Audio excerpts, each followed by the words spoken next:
आणि ब्रेकनंतर पुन्हा एकदा आपलं स्वागत। तर आज सगळीकडेच गुढीपाडव्याचा उत्साह, नववर्षाचं स्वागत केलं जातं आणि या ठाण्यामध्ये सुद्धा शोभायात्रेचा उत्साह शिगेला पोहोचला। शोभायात्रेमध्ये एक सायकल रॅली जी आहे तिने सगळ्यांचंच खरं तर लक्ष वेधून घेतलं। त्याचबरोबर महिलांचे पुरुषांचे पारंपरिक वेशभूषा असेल, मातीतले खेळ असतील आणि विविध कला संस्कृती, कला नैपुण्य यांनी सगळ्यांनी नटलेली ही शोभायात्रा असते। आपण जाऊया ठाण्यामध्ये।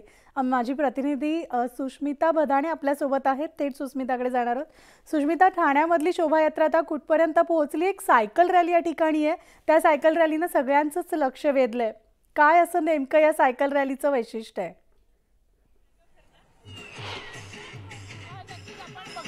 वेगवेगळ्या पद्धतीने ठाणेकर सहभागी झालेले आहेत। आता ही लेझिम आणि मंगळागौर इथे सादर करण्यात येते आहे।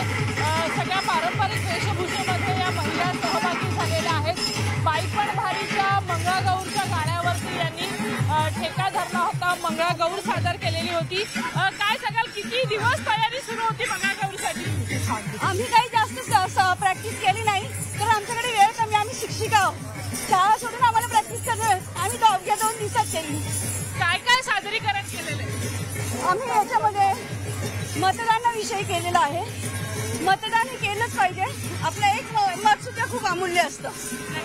आमच्या मॅडम आपण बघतोय की इथे या सगळ्या महिला लेझिम घेऊन आल्यात। लेझिमच्या प्रात्यक्षिक लेझिम खेळून दाखवत आहेत, लेझिम त्या खेळत आहेत आणि संपूर्ण ही जो गोखले रोड आहे ठाण्यातला, या गोखले रोडावरनं ही पूर्ण रॅली जी आहे ती पुढे सरकते आहे आणि स्वतः मुख्यमंत्री यात सहभागी झालेले होते। काही वेळातच मुख्यमंत्री सुद्धा पत्रकार परिषद घेणार आहेत, ते संवाद साधणार आहेत। आता अतिशय अंतिम टप्प्यामध्ये ही ठाण्यातली शोभायात्रा आल्याचं आपल्याला पाहायला मिळतं आहे। एक एक करत वेगवेगळे चित्ररथ जे आहेत ते पुढे मार्गस्थ होताना आपल्याला पाहायला मिळतात। म्हणाल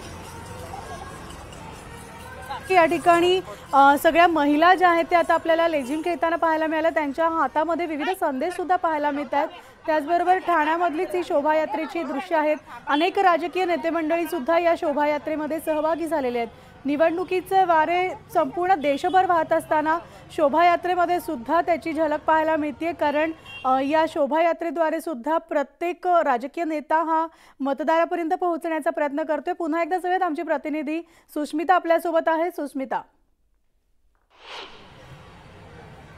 खरं तर माझ्या बाजूला आपण जर बघितलं तर सगळ्या महिला सज्ज झालेल्या आहेत पारंपरिक पोशाखामध्ये। बाईपण भारी देवा आणि मतदानाचा बॅनर दिसत, काय सांगाल? मतदार सगळ्या समाजाने केलंच पाहिजे, त्याच्याशिवाय देश चालणार नाही। आणि आम्हाला अपेक्षा सरकारकडनं ज्या ज्या राबवल्या जातात त्या प्रत्येकाच्या घरादारापर्यंत पोहोचतातच आहे। महिला वोटर्स पण जास्त आहे। हो, प्रश्नच नाही, कारण महिलांना त्यांनी जो अधिकार दिलेला आहे तो आम्हाला गाजवायचाच आहे आणि त्यांना आपण बजावलंच पाहिजे, कारण त्याच्यावरच आपला समाज सर्वात टिकून आहे। त्यामुळे मतदान सर्वांनी केलं पाहिजे, हीच आमची सर्वांना आवाहन आहे। तुम्ही जेव्हा घरातनं आज बाहेर पडलात तेव्हा नवीन वर्षाचा काय संकल्प केलाय? काय वाटतं नवीन वर्षामध्ये काय काय गोष्टी घडू शकतात? एक वर्ष सगळ्यांना सुखा समाधानाचं जावं, हेच बाकी काय निरोगी जाऊ, महत्वाचं म्हणजे निरोगी जाऊ। हल्लीच्या काळात खूप आता स्ट्रेस खूप सगळ्या घरांना जास्त आलेला आहे, त्यामुळे हे वातावरण जरा शांत होऊन निरोगी राहावं। आपलं नवीन वर्ष सुरू झालेलं आहे, चैत्र। आज घरी काय बेत आहे? पुरणपोळी हमखास, नक्कीच आम्ही करून आलेलो आहोत। घरी पुरणपोळीचा बेत आहे आणि आता शोभायात्रेमध्ये सुद्धा रंगत वाढलेली आहे। शोभायात्रेचा पुढचा टप्पा म्हणजे आता कपिलेश्वर मंदिराच्या दिशेनं पुन्हा एकदा गोखले रोडने ही शोभायात्रा पुढे सरकते आहे। त्यामुळे आजच्या दिवसामध्ये उत्साह हा प्रचंड आहेच आणि तोच उत्साह संपूर्ण महाराष्ट्रात आपल्याला पाहायला मिळतो।